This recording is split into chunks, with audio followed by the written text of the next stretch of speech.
morning, everybody, from sunny Beijing. It's just slipped into autumn. I'm here in Beijing. I love every day that I'm in China. This is the view from where I live and work. It's a beautiful day.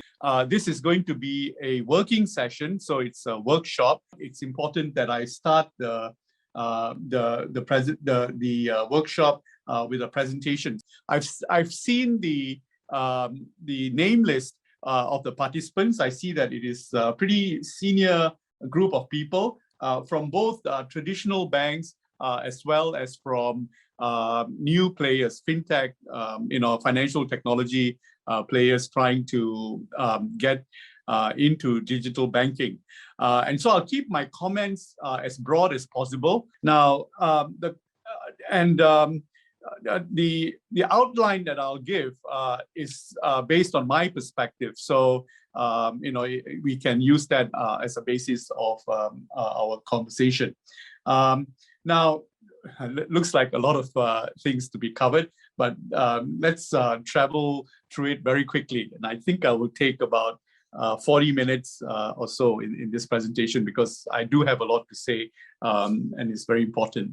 Now, in creating a strategy or of any kind, okay, for our lives, for business, or for building something new or a platform, it's very important to start with an idea of where we are going. As I started in this presentation, started acknowledging in the presentation that I noticed that there are lots of senior people in this group, but there are also a number of you who are operational level managers who've been given the job of outlining digital strategies. You're the ones preparing the PowerPoint slides and the presentation and the supporting data and research for your for the digital finance strategy of any kind that you're building. This famous line from Alice in Wonderland, where the Cheshire Cat asks, or Alice asks the Cheshire Cat, "Can you tell me where to go?" And the Cheshire Cat's reply is, "Where do you want to go?" And Alice famous replies, "I don't much care where." And the Cheshire Cat's replies, "Then it doesn't matter which way you go." So if you want to know which way to go, if you have no idea of where you want to go, then it really doesn't matter which way you take, right? So that's the first rule in any form of strategy or direction that you want to take.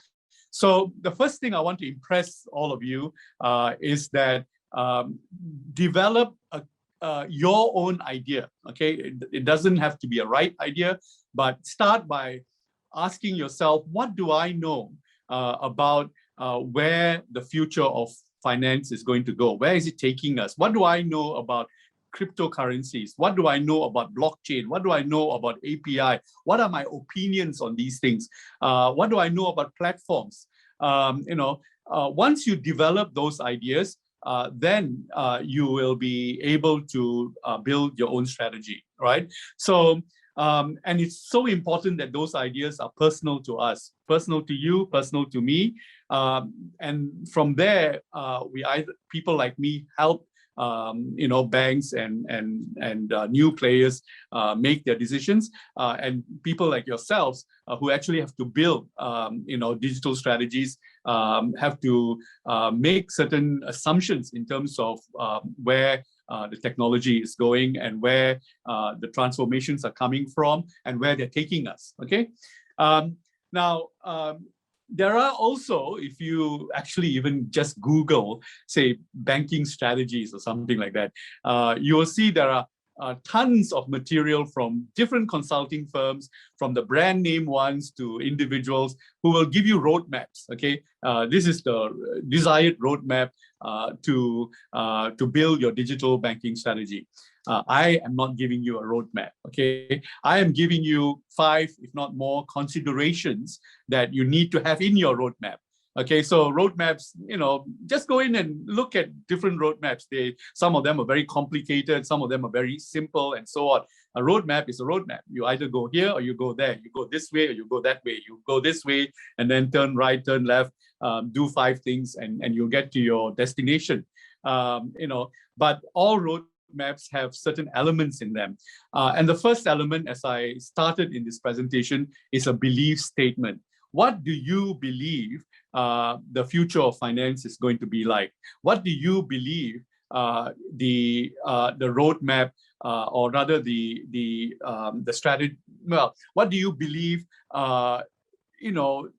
The world is turning into because of these transformational agendas that are being thrown at us. So if I say to you, what do you believe to be true about cryptocurrencies? Some of you might say, yes, that's going to revolutionize finance. That's going to disintermediate the current players.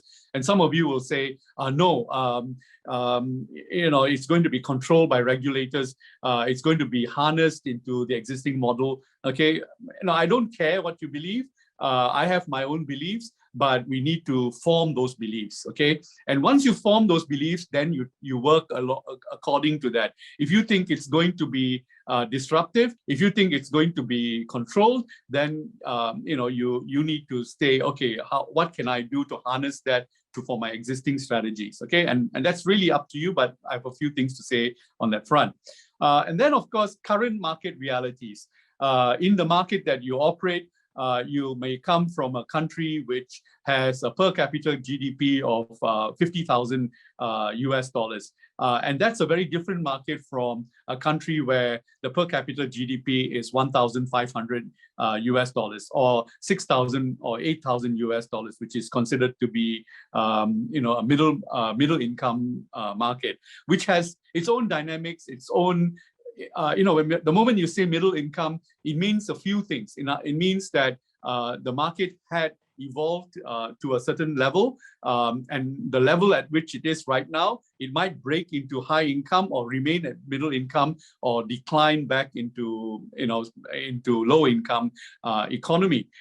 Very, very dynamic situations, and sometimes the middle income countries are besetted by a whole range of supporting issues, such as migrant workers who keep salaries low, the inability of the community to upskill and take on higher value add industries and so on.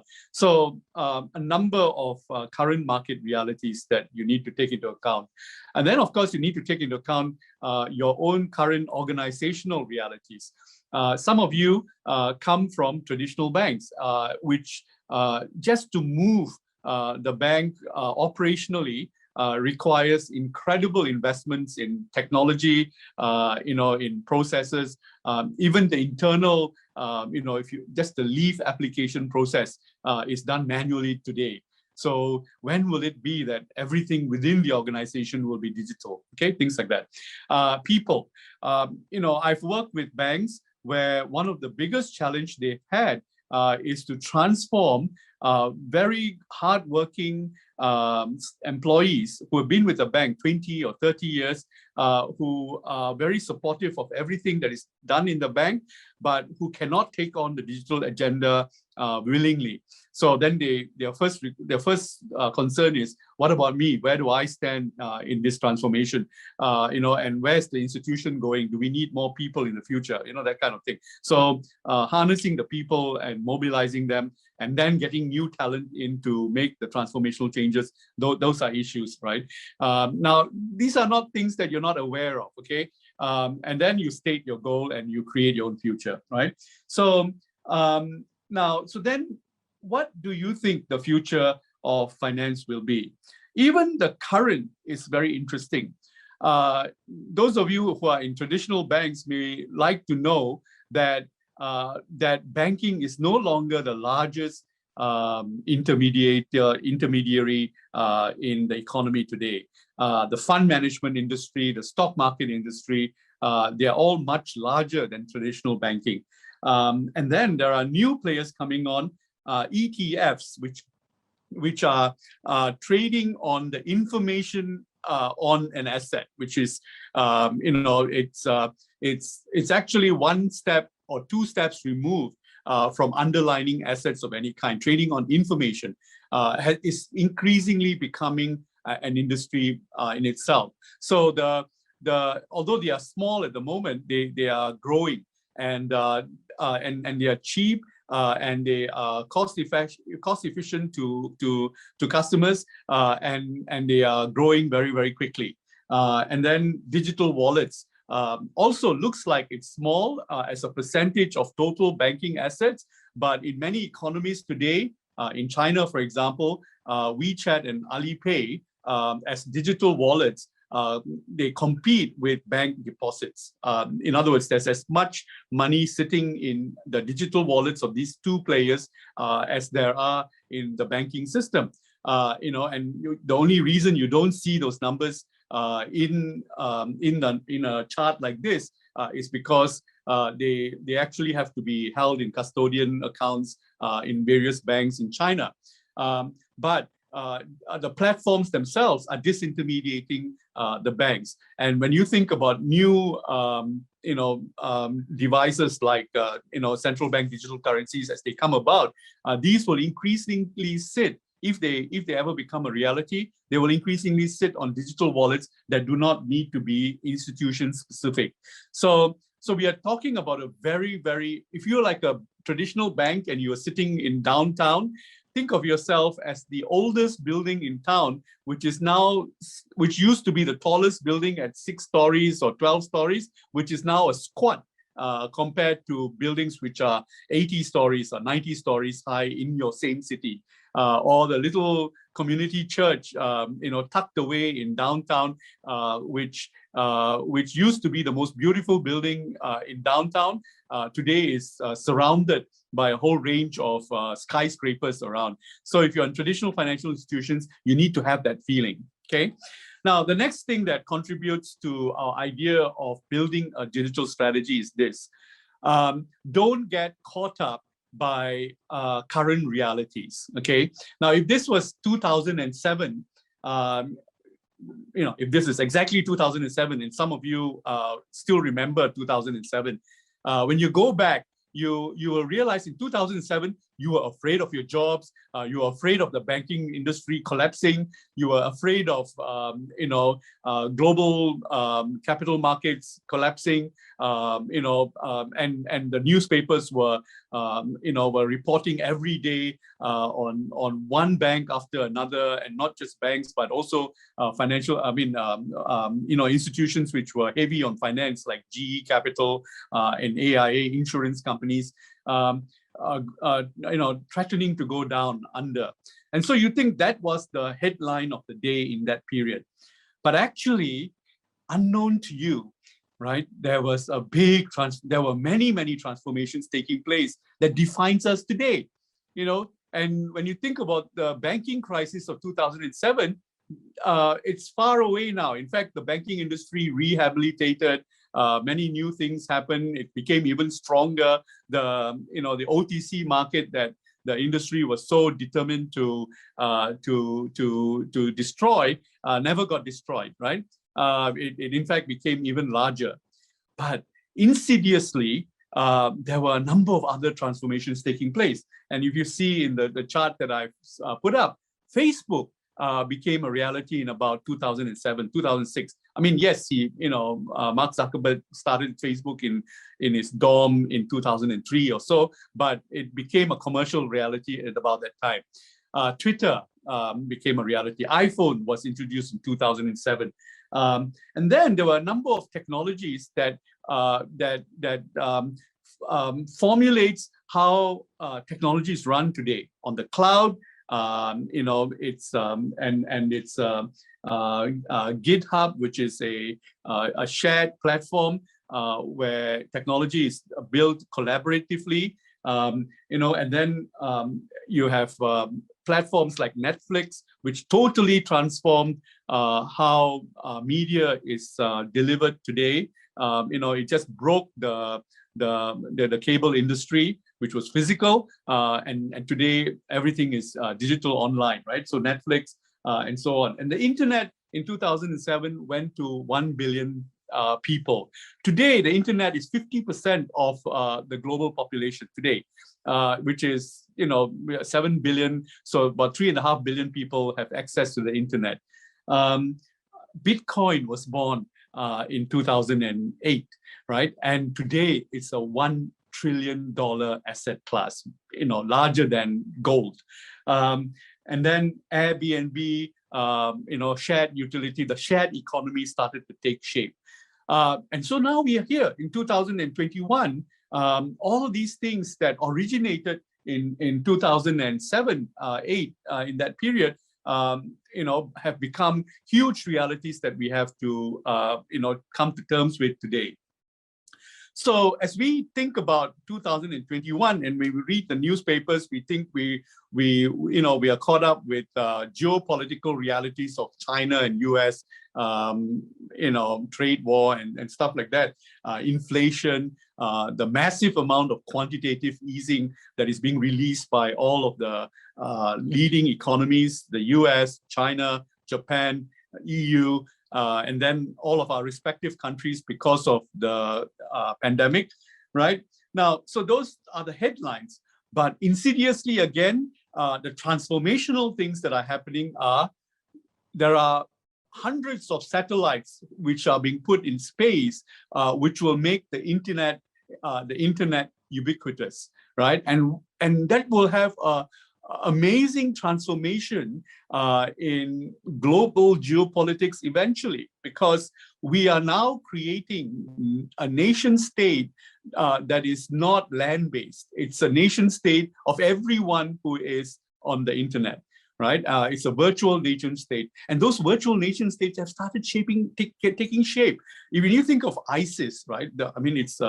It's a bad word because it is a nation state. It was dedicated to terror and so on. But if you see how ISIS came about, it was through through getting membership, essentially through the internet. And you found that it attracted a whole range of innocent young people whose minds were just open-minded in terms of being influenced on a cause, and it became a nation state, right? A self-proclaimed nation state.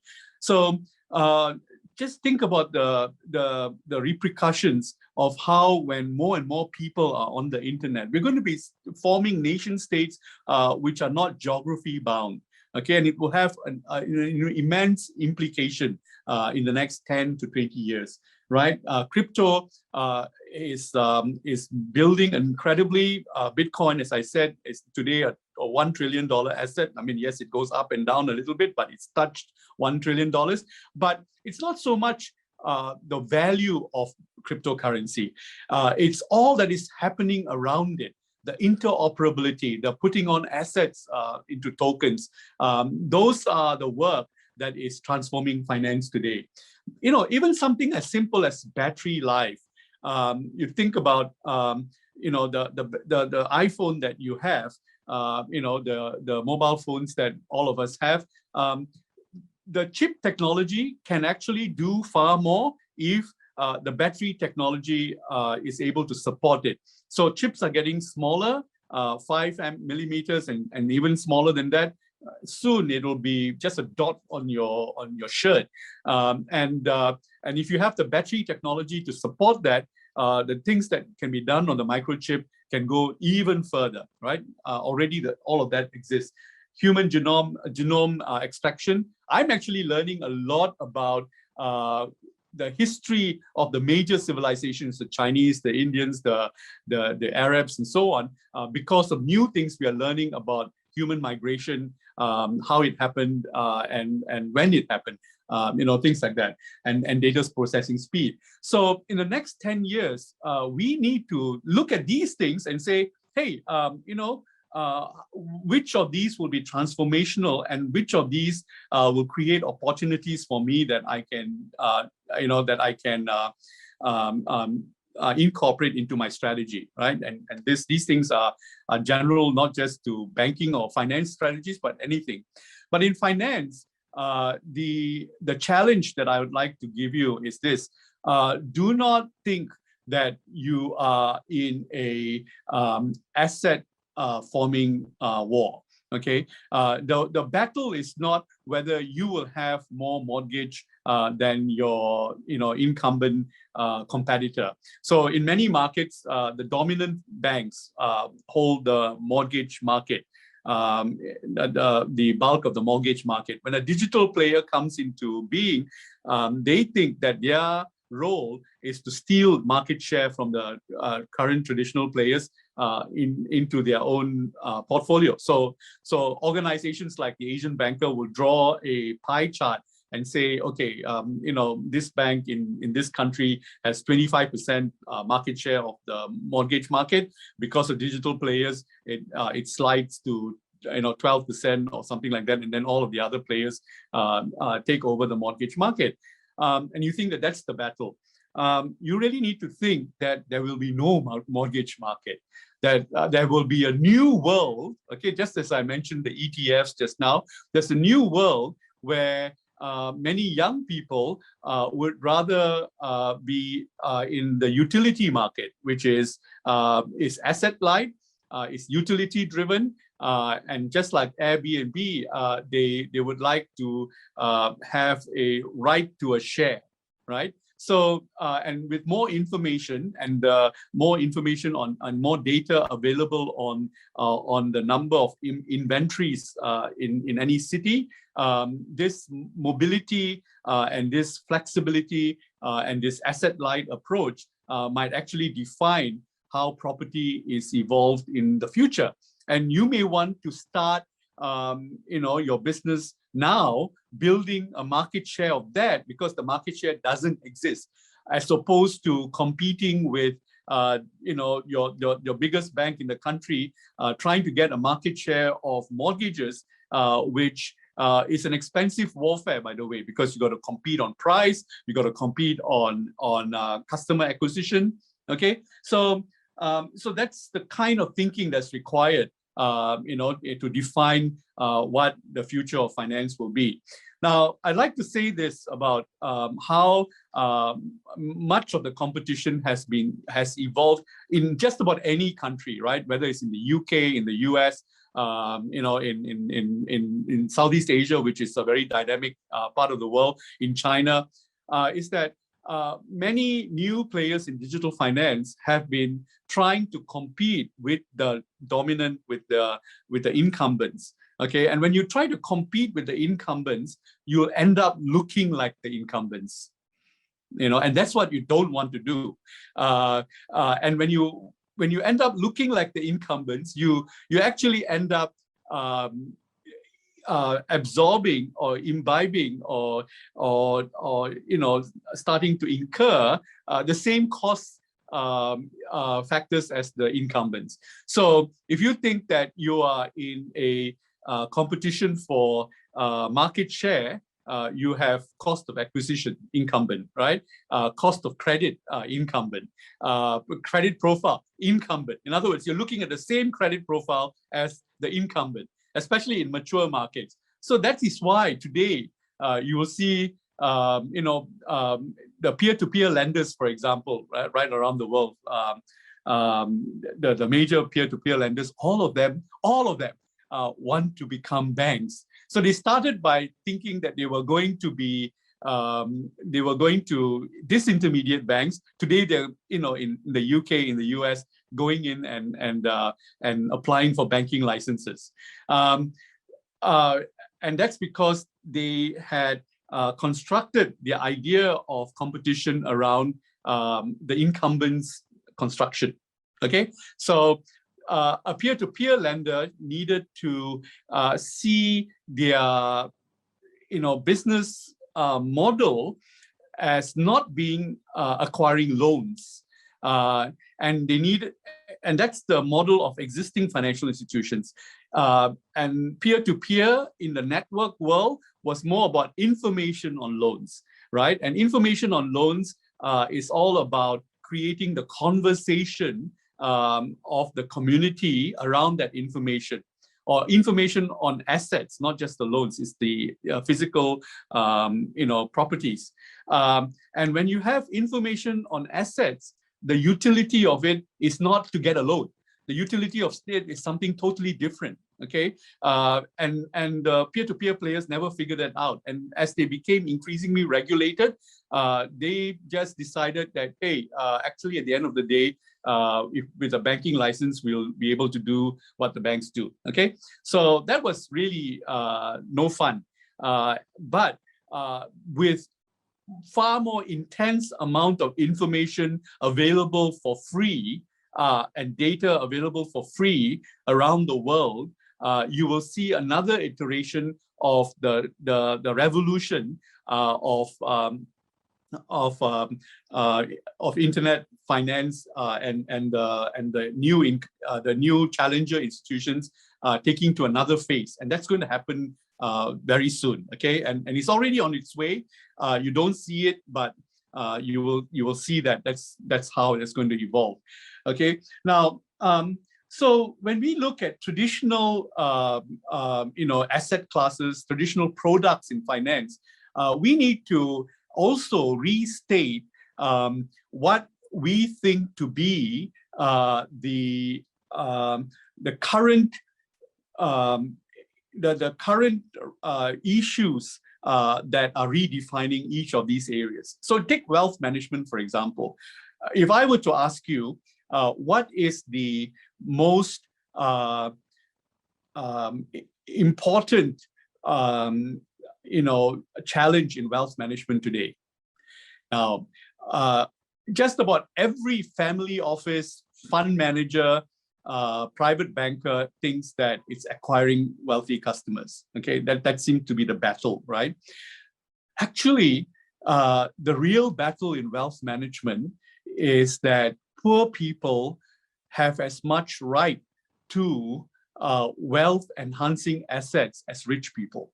So when you take something like cryptocurrencies, for example, many countries have regulators who prohibit or restrict or make it really difficult for ordinary people to get access to cryptocurrencies because they think that it's volatile, it's not stable, and it destroys wealth. But look at what happened to cryptocurrencies. The valuations of cryptocurrencies went very high, and there are instances. There is this amazing young man in Singapore today who actually bought the world's most expensive digital art, right? And his pen name is Metaverse, and he was a poor boy in India, collecting bitcoins and Ethereum while it was very cheap, a few dollars, and today he's a billionaire. Right? And so poor people are asking, why do I not have access to the assets that rich people have, right? The equal access. Why am I not given, access to structured deposits, for example, which regulation,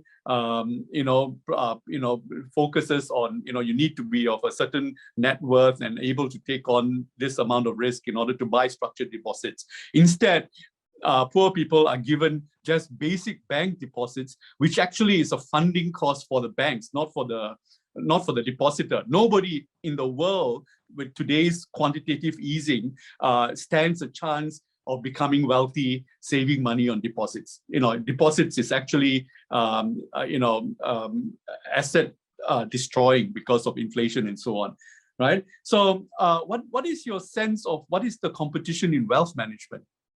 Okay, what is your sense of what the value? I hate words like phrases like value proposition because they're just words that people throw at each other. What is a value proposition, right? But payments, what is the real competitive issue in payments? When you think about payments, it's been reduced into information.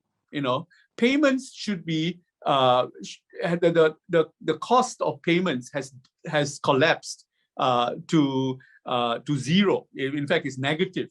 because all it is a piece of information that is carried on the internet rail. Okay, all of the institutions that are trying to generate income on payments have the mind of the old payments infrastructure of Visa, MasterCard, global exchanges, interchange fees, and so on, and reconstruct those in order to generate fees.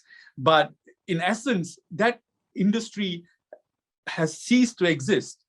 Okay, they exist only because regulation and incumbent players are still trying to, juxtapose for that. Now, if you take the view that payments, the cost of payments has collapsed, okay, it's actually the same cost as a Twitter feed or a WhatsApp message, right? It can be carried on any one of these platforms today, payments, right? And if it is not being carried, it's because the platforms themselves are just toying around. WhatsApp does have payment initiatives in Brazil, in India, and so on, but they haven't made it global. They haven't made it interoperable within currencies and so on. But they can, because the technology already exists. And the technology will take us there, okay? So today, when you look at even cards payment, the card associations, Visa and MasterCard, don't do their own processing anymore. They outsourced it, to companies like Wirecard, which then collapsed. Okay, because there's no revenues feed in payments, and then they passed it on to other companies which are trying to scrap the bottom of the barrel to make income in payments. Now, if you start with those first assumptions, then you reconstruct what you would like to do in payments, right? So payments may be a loss leader for something else. Payments may be a platform where you onboard a lot of users, and then you build your own business model, which may not be finance at all, things like that. So there are things happening in gaming. Okay, now believe it or not, during this pandemic, there are villages and I've written about this.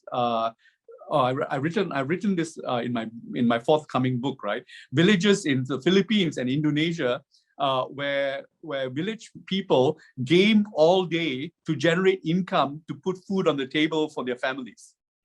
Okay, so gaming is not just entertainment; it's becoming a life form. And a real life form, especially in needy areas, in parts of the world where there's no economy, right? There's no productive economy, and we need to think about where that's taking us, okay, and how we want to incorporate our finance strategies, whatever they are, and alternative investments, NFTs, and so on. So we really need to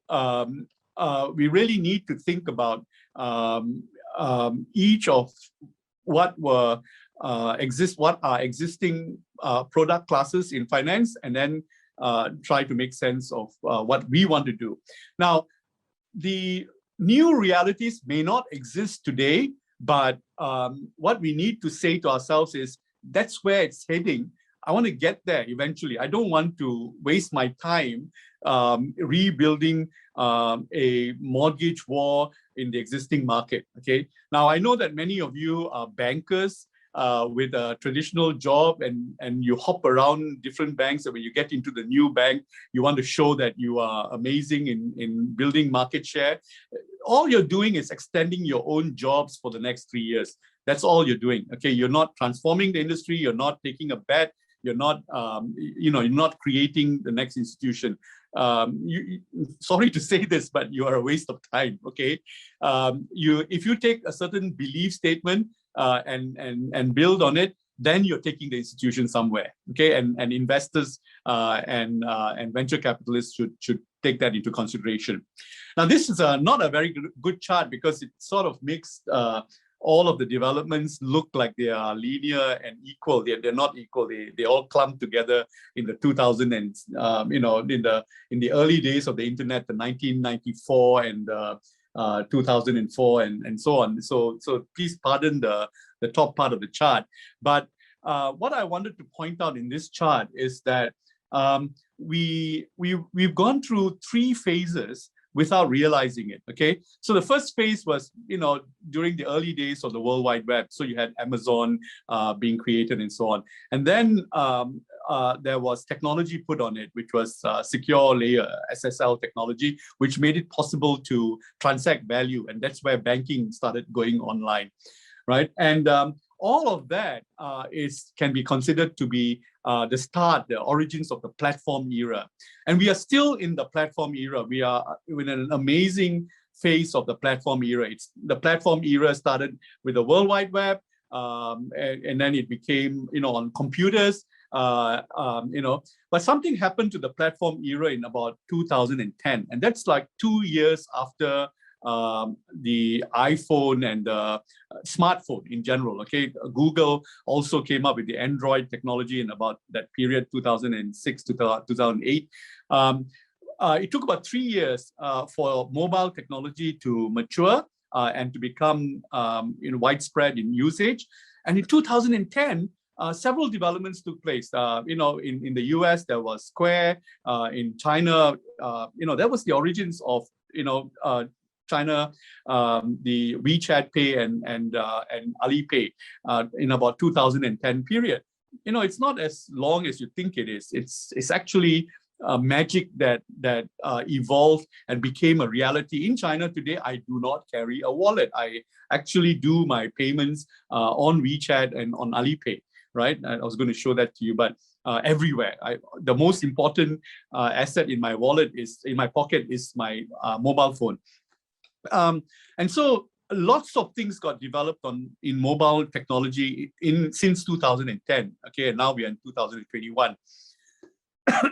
Something interesting is happening right now, which is going to revolutionize finance yet again, and it's an insidious evolution. Why I say it's insidious is because if you think about it, right, Facebook, which was designed for the desktop platform, didn't make that transition to mobile very well. It does have a lot of followers, but it wasn't native to mobile, right?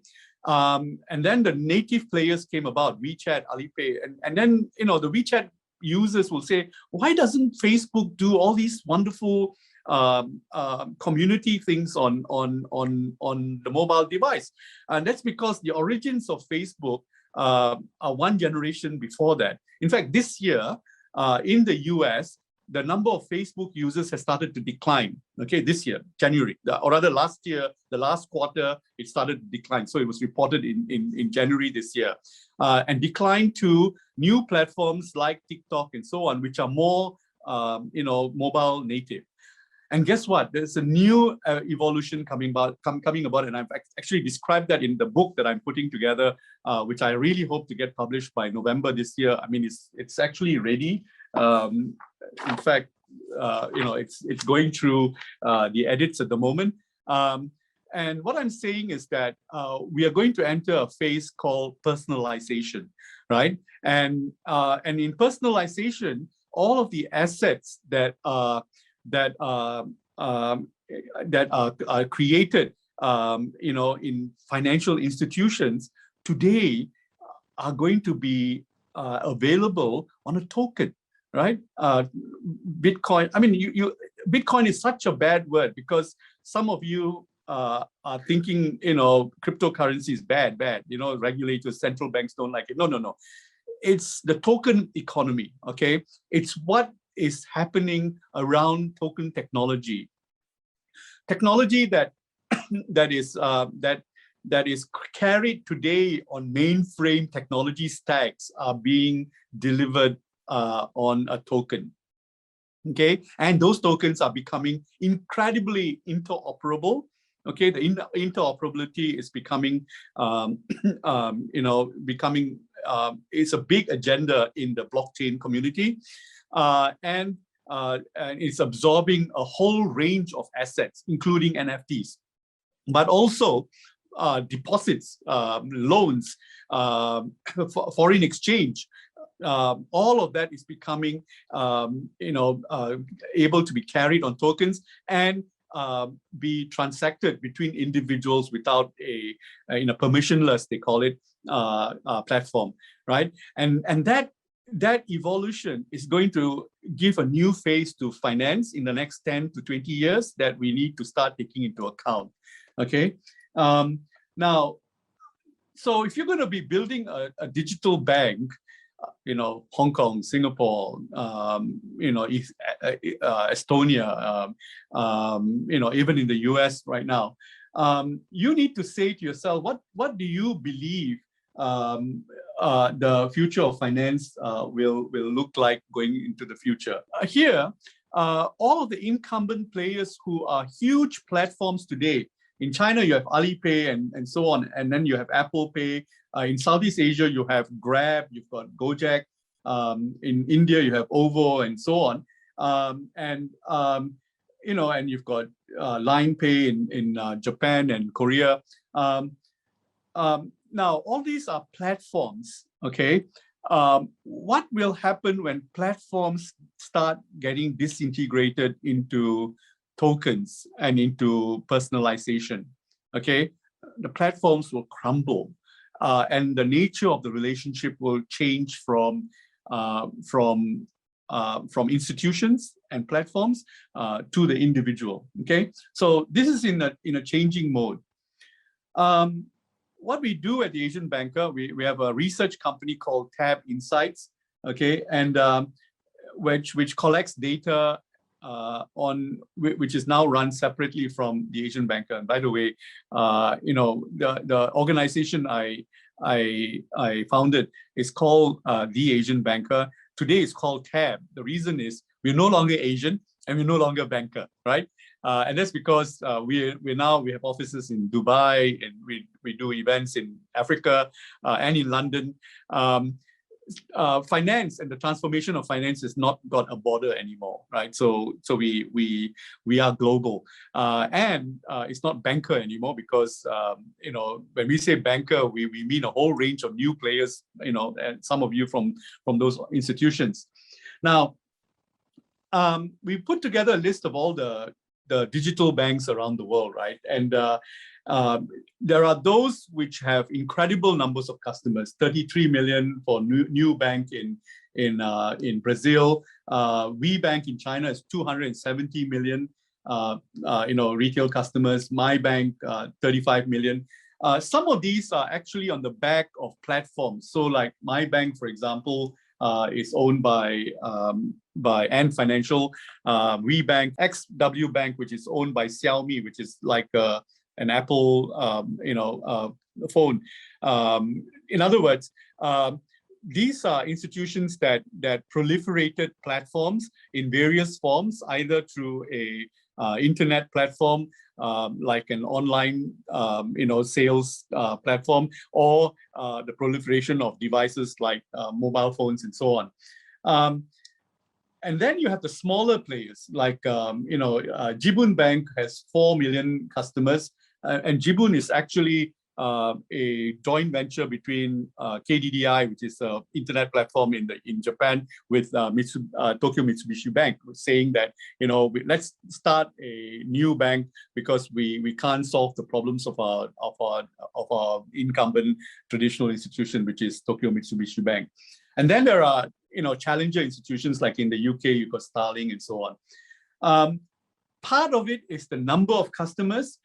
Part of it is the product proposition, right? And because of regulation in many countries, the product proposition focuses a lot on deposits, which is one side of the balance sheet, and not on the other side of the balance sheet, which is lending, right, today, and trading and investing, right?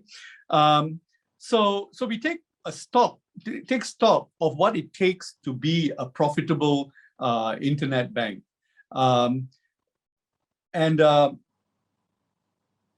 When we look at the most profitable digital banks in the world, each of them have a story as to why they are profitable. By the way, there was a recent consulting company's report that said 95% of internet banks around the world are not profitable. And then these are like the 13 which are, okay? The ones that you're looking at on the screen. And the 13 which are profitable because, well, WeBank, for example, has got access to the interbank lending market in China, which is the profitability is very high because if you have very good deposit space, liability space, you can actually lend to the interbank because there are small banks in the provinces which are liquidity challenged, and so they will pay a premium for funding, and also for all kinds of other assets in China which are looking for funding, right? And then if you take Tinkoff Bank, which is in Russia, which is also very successful. At the back end is a traditional, old-fashioned credit card business, and so the income is actually from credit cards, which in Russia is still very profitable. In fact, it's very profitable because many banks have lost their international credit card capabilities. So when you do have that, it's very profitable. And then you go down the line, you take Kakao Bank, for example. In Korea, they had a unique situation where foreign exchange was the dominant income for a number of non-bank money exchange companies, but Kakao digitized that, and so it absorbed the profitability of the foreign exchange business when it started business. And like that, you go down. Oak North in the UK is very interesting. It's the only UK challenger bank which is profitable. And I attended briefings with the bank in the UK, and I just spent a lot of my time thinking, how did this bank become profitable? It has a few 100,000 customers. It's very selective.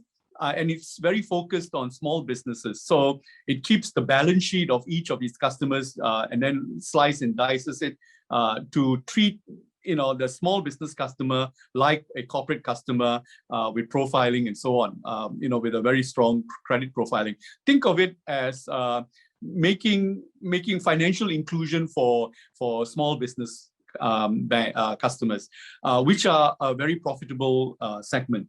Right. So like that, you go down the list. So those which are the 95% who are not profitable, it's because they have one side of the balance sheet, but not the other. They are great in onboarding deposit customers. And then on the lending side, on the asset side, they are incredibly weak, sometimes because of legislation. Right. Now, so when we look at the elements of a successful digital finance player, actually, of all the elements that I've listed here, balance sheet, operating costs, compliance, technology, employees, customers, and platforms and churn, balance sheet is actually the single most important criteria. Okay. So, and the reason we put out this chart is that we actually run competitions for the best digital bank in the world, and we assess them, and that's where the charts come from, the data that I've just shared with you, and the driver, the determinant of a successful digital bank, sorry to say, right now, has a lot to do with balance sheet than anything else, any of the other elements. In fact, I sometimes am not impressed by digital banks in certain countries, in the UK especially, which take great pride in demonstrating their ability to create a seamless experience for their customers and onboard 60,000 customers without a single a month, 60,000 a month without a single branch and so on. That's the onboarding skill. That's a social media skill. Okay, that's not a banking skill. And then they hide their balance sheet because they're too shy to say that we've onboarded all these customers. We're so proud of them, but every day those customers cost them money to retain the customers, right? So the balance sheet, squaring the both sides of the balance sheet is the critical success factor. I would really like all of you to read my book when it's published. It's going to be called The Winning Bank. I've tried every title, Future of Finance. Titles such as The Future of Finance has been taken, but I want to crystallize our thinking on the winning institution, right? So, what are you? So, as a bank, the word bank doesn't mean bank anymore. Okay, and the elements that I've put into my book are as follows: the world is moving from platforms to personalization. Also, phrases such as financial inclusion is a platform lie. Now, what do I mean by that? Banks like to say that the reason they want to go into digital, and in fact, fintechs like to say that the reason they like to go to digital is because they want to make finance more inclusive. This is true in certain countries. This is true in China. This is true in India. This is true in South Africa, or Indonesia, where you've got, or Brazil, where you've got millions of people who just don't have simple access to finance. But in many middle-income countries, this is so not true. And in highly established countries with banking facilities, there's a big difference in Africa, for example, between a Kenya, okay, where you had the Kenyan payment systems evolving, and a Nigeria or a South Africa which has strong banking infrastructure, right? Financial inclusion in Nigeria and South Africa is giving people more banking accounts. In Kenya, it is actually giving them a mobile device and putting it on M-Pesa. So M-Pesa works very well in Kenya, doesn't work very well in South Africa, for example, because it's got a strong banking system. Now, the thing about financial inclusion is, whether it's for wealthy countries or poor countries, what we are doing is trying to onboard. We're taking a platform mindset. We're taking the same mindset as Facebook and Twitter and so on, and Facebook and LinkedIn and Google, is to onboard as many customers, and Amazon, as many customers as possible, and then to milk them, to charge them exorbitant interest rates, right? Now, for all the countries where financial inclusion has meant giving digital access to the poor, I've studied that. There is not a single country where the poor pay interest rates that are lower than 24% a year. That's 2% a month for loans. Okay, so financial inclusion didn't result in making finance cheaper for anyone. And at the back of a finance digital strategy is a venture capitalist who wants his money back, right? So, or who wants to monetize what he has. So there's the onboarding phase, which is to get everybody on stream. Either the venture capitalist then sells the platform to another venture capitalist and benefits from that because there's no money being made. And then after that, the monetization starts, just like subscriptions on a social media platform. And also the very nature of how we build technology has changed dramatically, right? Which is today, just to do one piece of analytics, you have 3 or 4 fintech players feeding into a bank's technology stack, which then adds the technology cost. It doesn't reduce that, right? And so the whole idea of fintech making finance cheaper is not true. Go attend a conference, a fintech conference anywhere in fintech conference anywhere in the world, and look at how many credit evaluation software companies there are in the exhibition booths. Okay, and those are the ones trying to get onboarded, into banks. And banks are buyers of technology; they don't create technology. Banks lost the API revolution. Okay. The API revolution revolutionized so many companies. It revolutionized Microsoft, it revolutionized Adobe, it revolutionized Salesforce. All of these companies opened up their core technology to any number of API partners. And when you think API, when I think API, I'm thinking of a little girl sitting right next to me, okay, which actually happened, and designing her own game on her phone using an API linked back to one of the platforms, right? That's API. In other words, anyone can create a connectivity to a core system, and that's not the way the banks thought of API. Originally, banks thought of API as a as a patchwork solution, a patch solution to core banking problems that they had.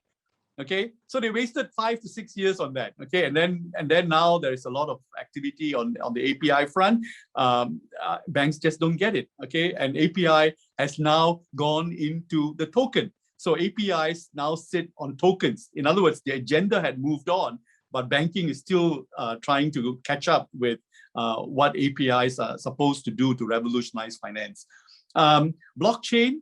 The funny thing about blockchain in finance, when you think about all the revolution that's taking place in blockchain today, in fact, right through this pandemic, right, in Africa, there are agricultural, communes that now put their information on blockchains and have the quality of their seeds. It can be coffee seeds, it can be grain, and they are bought by the last cafe in Tokyo or in Australia, and the validity and the credibility of the agricultural produce is confirmed right through on the blockchain, right? So that's transformational. Whereas in finance, every blockchain project is permissioned, which means that, wait, you don't need blockchain because every party on the transaction are known to each other and have to be validated by the bank beforehand. And then when the large value transactions come into place, there is not a single compliance department in any bank anywhere in the world that will allow a transaction to take place on blockchain without being verified by compliance. Why? Because compliance now is a huge army of people sitting in the bank, and so yes, there's a lot of activity, but they are not transformational activities as they stand. Now, why do I say all this? It's only when we come to realize the reality of some of these transformational technologies in finance that we then start to see where the opportunities might be. The opportunity may well be that you need to start from outside of finance to come back into finance. Okay, so please, when my book is published, you must read that. Banks are not good, partners of fintech players or financial technology innovation players. Very many of them use fintechs to absorb technologies because they have 2,000 staff in-house that they need to deploy to make those patch solution changes, within the bank. Just think about this, right? Your bank may well be doing this, which is you run these hackathons and then you identify which young person has an idea that's good. And then the first thing in your mind is, can I onboard those ideas without having to hire this young person, right? And then the second thought in your mind is, maybe I'll just hire him and give him a job, and then you neutralize the whole idea of innovation, which is you've hired the innovation in-house. Third idea is that you'll be the only customer for that fintech player, and all the other banks in the city will not use that fintech player because you are the bank that's playing with using him. You throw a paltry sum to get that innovation. What IBM used to charge $1 million to your bank to implement, you now get it at $40,000 because it's and this is a real story, by the way, $40,000 because it's a pilot proof of concept, and after the proof of concept is over, that fintech or financial technology player is done. Okay, that's the game. Okay, now then the question is, so how do we need to think about financial technology players? The advice that I give fintech players is this: the bank must need you. Okay, don't ever listen to a regulator that says to you that you please work with the banks. It's the other way around. Go build something, let the banks come chasing after you. Okay, and that's a whole conversation that's separate from this. Now, business models need to change. Okay, on the left side is the idea of packaging, repackaging product sets, the traditional product sets, and we think about bundling and rebundling on the platform because everything is digital. We think that bundling is the thing to do. But on the network, it's totally different. It's not products anymore. Okay, we need to come to the end of products. We need to come into the beginning of creation of products, which is a totally different dimensions. Now, manage your regulators. Different regulators have different tones in their relationship with their institutions. There's one regulator who never fails to amuse me by saying that they're the world's biggest supporter of financial technology, and then they send out a circular to all the banks saying that please make sure that you work with please make sure that you verify the credibility of the APIs that you work with. Otherwise, we will hold you accountable. So then all the banks get afraid and they don't work with APIs anymore. Okay, in the same jurisdiction where there's a lot of financial technology, so-called activity, right? When you read the language of regulators like in the UK or Canada, you will see a much more amiable language in that we don't know where this is taking us. We create sandboxes. We want to collaborate with you. We don't keep count of who's doing what, but we get a sense of what's out there and the kind of regulation that we need to meet. You read their websites, okay, and that's the language that they have. Canada, for example, has said that we have no plans to introduce a CBDC, but central bank digital currency, but we have no plans, okay, already very clearly stated, but we are experimenting with it right now. Okay, very transparent, very congenial language. And then you see other jurisdictions which have much more restrictive languages. Whatever it is, Richard Sander, the founder of climate change markets in the US, told me this: never surprise your regulator. Okay, never, and he said it 3 times. He said, never surprise your regulator, never surprise your regulator, never surprise your regulator. So I guess that's good advice in terms of how to handle regulators. And then your own socio-economic profile. I've touched on that a little bit. The socio-economic profile of your country. Malaysia, for example, the income in Singapore and countries which have a strong migrant population, one source of income actually mobile bandwidth for migrant workers, where they watch, these are laborers from poorer countries who watch videos on their phone after they work at the end of the working day, and that is a huge business both for the telcos and also for the financial institutions. Okay, so now the possible goals that you could have, given the audience that I have today, general upgrade. All you're doing is keeping up with the times. Unless you do something transformational, actually, it's okay not to do anything. Okay, it's like the Cheshire Cat talking to Alice and saying, unless you know where you want to go to, it doesn't really matter where you go, right? And the reason is that as long as competition in finance is prosaic, okay, everyone doing the same thing, it's just everyone running around. So if it is just a matter of keeping up with the times, and by the way, in the US, I follow 3 banks which have done very well during the pandemic. Signature Bank in New York, Silicon Valley Bank in California, and the third bank, CIT Bank, Bank Share in the Midwest. And then I thought that maybe because they were technology savvy. No, they were really old-fashioned banks, which were very relationship driven. And very strong, small community banks. The share prices moved from $100. I've seen that going up to $600 in the last 2 years. Go look up these banks, okay? What I'm saying is that until things really change, nothing really changed, okay? So, so protecting your existing franchise is far more important than becoming revolutionary for our creating activity for activity's sake. Building on existing franchise, in Malaysia, there's a bank called Public Bank, which had the world's best deposit franchise for many years. And then it started to build its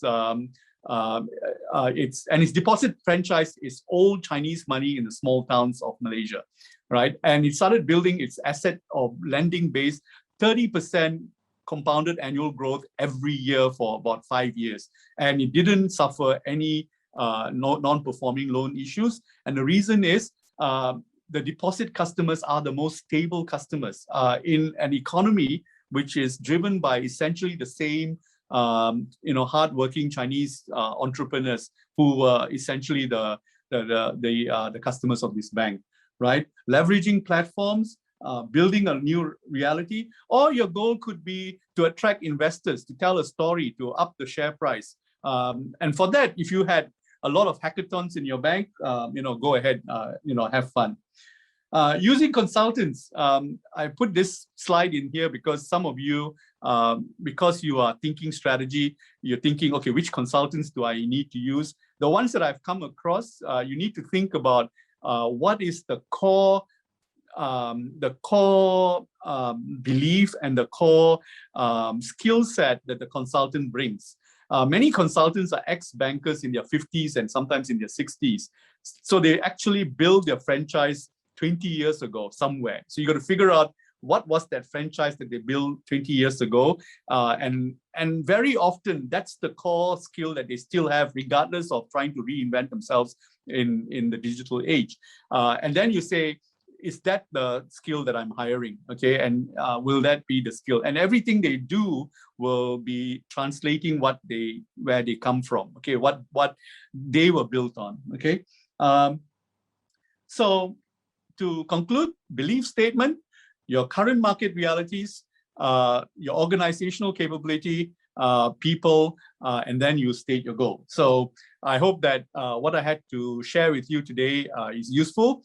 Please don't hesitate to contact me. If this video is put on my YouTube, I will provide some links in there of some of the sections that I've talked about today.